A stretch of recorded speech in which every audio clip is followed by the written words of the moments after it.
Thank you, everybody, for tuning in today. Obviously, this is not our regular program because we've had an ice storm here in Lake Jackson and in Houston, so we're going to do this just by audio, but we wanted to keep you up to date on the issues that we have been concerned about.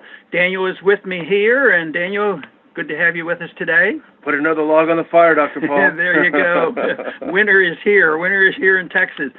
And it looks like there's some people trying to promote a different type of winter, with nuclear weapons. And we want to talk about this because the nuclear weapons have been around for a long time. There's been a lot of them made.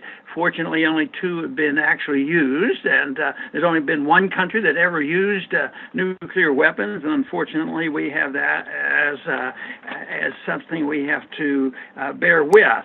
But there's a change in policy plan. Next month, there's a plan to come out with a nuclear posture review by the administration, and they want to review the whole thing. We've had hints about this. Matter of fact, I think Obama was the one that instituted, changes in the nuclear program, and it wasn't to get rid of them all. It was to upgrade them, and that's a big deal. It isn't like a couple $1 million. It's not like a couple $1 billion to upgrade our nukes. It's a $1.2 trillion that they have planned to spend.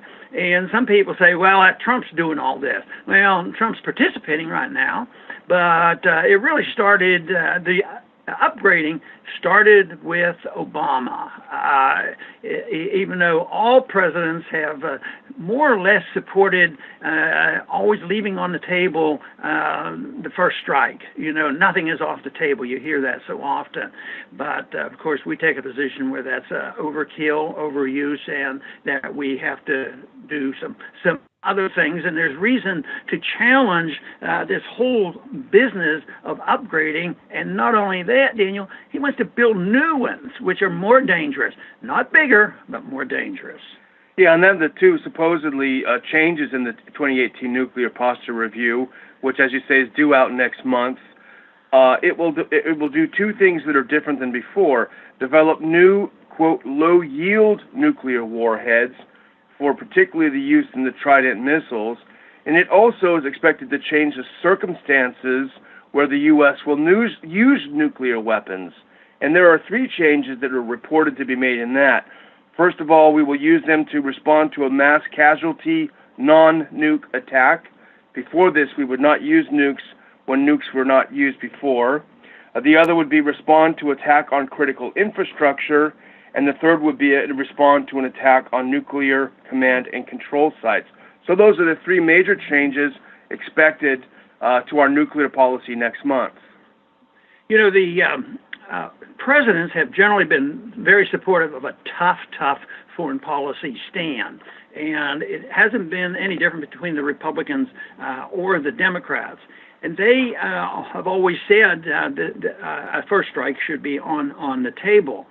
But right now, they're literally changing the rules of engagement. The use of these are going to be more inviting because they're going to be smaller. It's not going to be an all-out war type of thing. And I think that makes it much more dangerous. It's not like we don't have a lot of ability to defend ourselves militarily. Nobody's going to invade us, and nobody dare attack us because we already have enough nuclear weapons.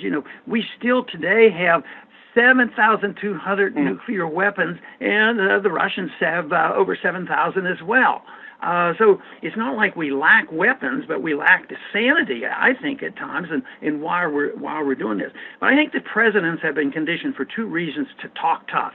One is the people want to hear it. People don't want a wimp for a president. They want somebody who's tough and ready to stand up, and if anybody messes with us.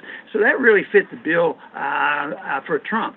But also, part of the reason they feel this way, they put this into the context of patriotism. If you're not for that, you're not a good patriot. But at the same time, I think some of this occurs because of the propaganda, and the propaganda comes from the deep state. It comes from our media, and it's not just conservatives versus liberals, because when it comes to support of war, it's not only now with the Wall Street Journal, especially, they've always been, but then you have the New York Times and the Washington Post. They all support this kind of stuff. So this is why it's a tough sale on our part, and also the reason why, if we don't wake up, this is going to be very destructive and dangerous in our foreign policy, but very destructive on spending money. Where are we going to get $1.2 trillion to waste on bombs? So it's a lousy investment from my viewpoint. And there's an old saying, and I think it's definitely true in this case: the Pentagon is always planning for the last war, the previous war, and this is the case. The stated reason to develop these so-called low-yield nuclear weapons is to deter Russia from using tactical nukes in Eastern Europe, as if Russia is just chomping at the bit to drop a few tactical nukes. But the whole logic is faulty, because it assumes that Russia would use low-yield nukes in Europe, thinking that the U.S. would not respond with conventional nuclear weapons. Yeah. The whole idea is off. But the whole thing is to send a message to Russia, North Korea, and China. I think the real thing is to send a message to the people making the new nuclear weapons that business is booming. Business is booming. And but there is probably a sentiment that they feel good about, and that is being tough. And they come across as always threatening, like a bully would threaten a weaker person.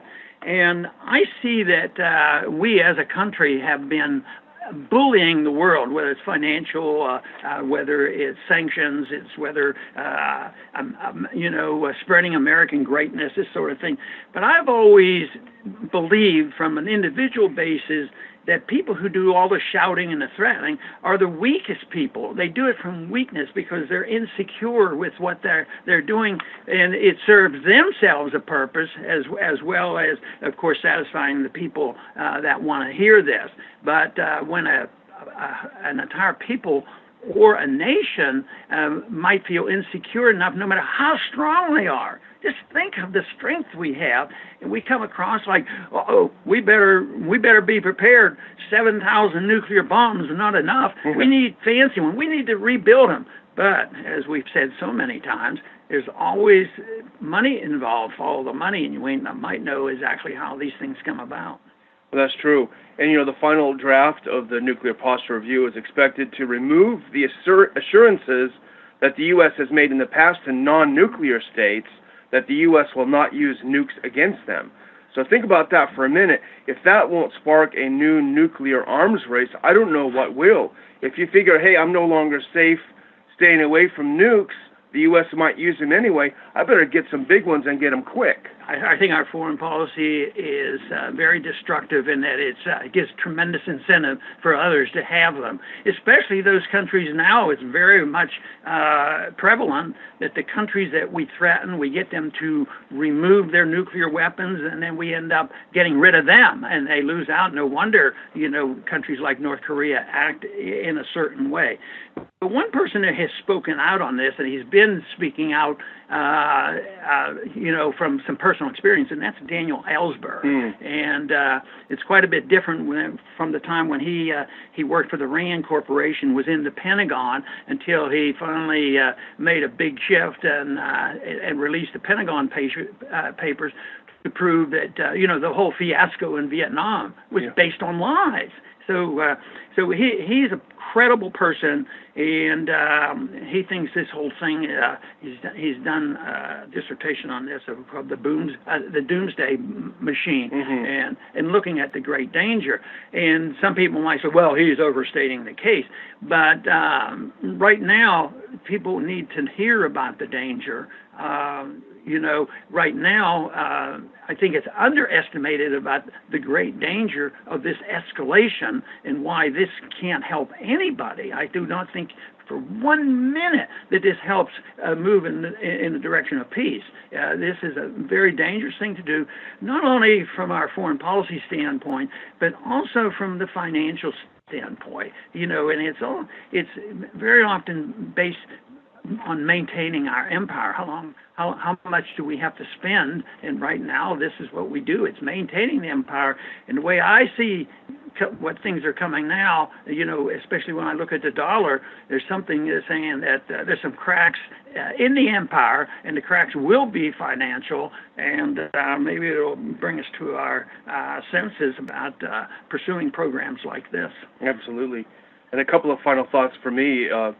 I think the whole idea of calling something a low-yield nuke makes it sound more attractive, more usable is the idea, whereas we would always think that the use of nuclear weapons was unthinkable. Now this psychologically gives you the idea that they're usable, but let's not forget the bombs dropped on Hiroshima and Nagasaki are technically low-yield weapons in our current technology. So we're not talking about a nice, cute little nuke that blows up a couple of tanks.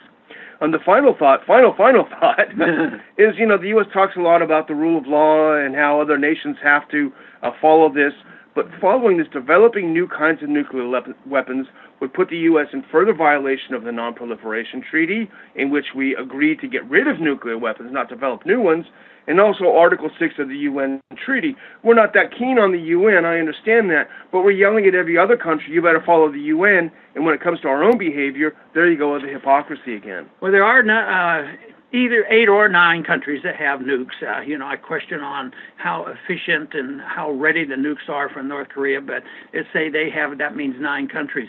But the rhetoric is getting tougher. Just the other day, the rhetoric between Pakistan and India. And I think it's the rhetoric that can be contagious, too. And then just think the other day of that little mistake that they made in Hawaii. Oh, the nukes are coming, and hiding in sewers and things like that. And they got so misled. But it means it should call attention to the fact that a misuse of the actual weapon could come about too. Maybe they'll actually send one. Oh, I pushed the wrong button. This sort of thing. So I think our goal here at the Liberty Report is mainly to call attention to as many people as we can reach, to say that this is not necessary. This foreign policy is not good for America. It's the kind of thing that we should challenge. And if the American people decided that this is foolish and wasteful and dangerous, Congress would change. It took a long time for the American people to wake up and say, enough is enough, and finally we said, let's quit killing, and let's quit Americans being killed in the 1960s with Vietnam. So it's time for us to say, enough is enough. The military-industrial complex, they have way too much, they make too much, they have too much control, and there's articles out now about how solidified the neocons have become in the new administration. That's scary, too, because they endorse this type of a foreign policy. I would like to thank all our listeners for tuning in today and apologize for the weather. Not that I have any control over the weather, but we did want to visit with you today.